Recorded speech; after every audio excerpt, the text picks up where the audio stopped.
It is so hot, y'all. A heat wave in the middle of October going into November, but happy 150 videos, y'all. And you know why I'm gonna celebrate 150 videos on YouTube? Because this is a lot. This is a lot. If you don't have a production crew, which I've had in the past, shout out to all the camera people I worked with back in the day, except for 2 of y'all. Y'all know who you are. Anyways, welcome to 150 videos of YouTube. And what I'm gonna do is we're gonna get right to it. This is part of the short bite series, as well as unlike where dreams go to die. We got one pumpkin. I believe this is the jack-o'-lantern.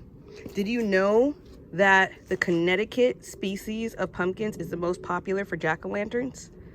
They're Connecticut pumpkins for jack-o'-lanterns. We still have this tomato. Know the difference between determinate and indeterminate tomatoes? One gives like one good harvest. The other one can come back the next season. One is tall and thin, and the other one is bushy and wide. Then we have our compost box, which I'm working on, praise the Lord. And what I'm really excited about, of course, passion fruit everywhere. Passion fruit everywhere. Nice rack. Nice rack. My friend actually gave me this rack. Her and her husband gave me these racks like, what, 4 or 5 years ago, and they're still popping. We got bitter melon, which I talked about a lot on my friend's podcast. Where is it? Hold on. Zoom in on that. Where is it? It's a hot seasoned crop, but I already knew some of the seeds I get, people are like, oh, isn't it too late in the season? Not according to climate change. Not according to climate change. And also, we haven't had differentiation between seasons in Los Angeles in what, 20, 30, maybe even 40 years? Look at the little bitter melon. Remember, when you see a flower, that means you're about to get a fruit. And I hope this grows very well. That's the bitter melon going into the vinage. In vines we trust. The midnight mums. This is a midnight purple mum. This is a deadhead perennial flower. Perennial meaning can grow season after season as long as you cut off the dead heads. And they're coming back. I've had these for 3 years now. This is back when I was obsessed with the color purple as far as produce goes. And I remember one year I was obsessed with red, hence this in black, hence this black cobra tree. They're actually cayennes that turn black.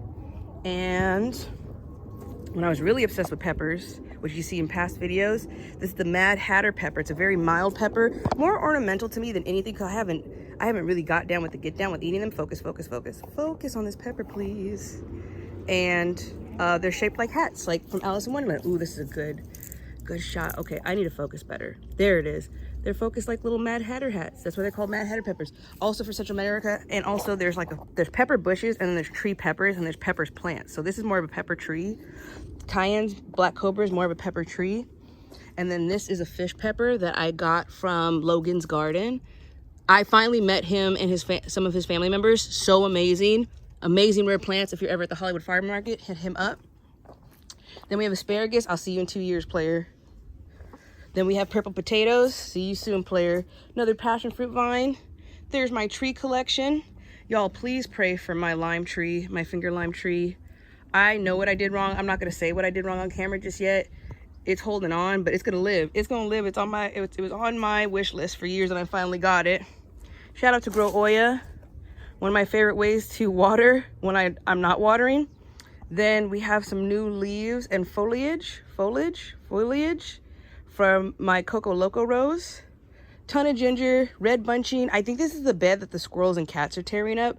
I'm just gonna put a ridiculous amount of onions and lemongrass and lemon balm in this just to be safe, because I'm really tired of this. Pineapple sage, vigilant owl, and then we have some other projects. I'm so grateful. So let's dispel some gardening myth. Garden myth number 1. You can not and should only grow during summer and spring. That is largely incorrect. And we're gonna get through these quick. We can grow food year round, and especially in California, Southern California.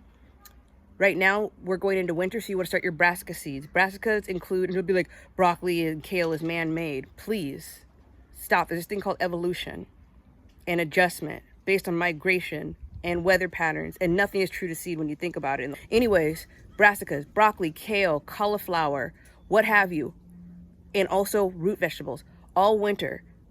It has just been marketed as a summer and spring habit.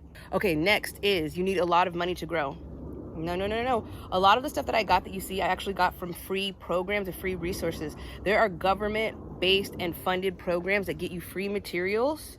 Also, I talk about VMP a lot. They have a garden gateway program. I will put their Instagram in my bio.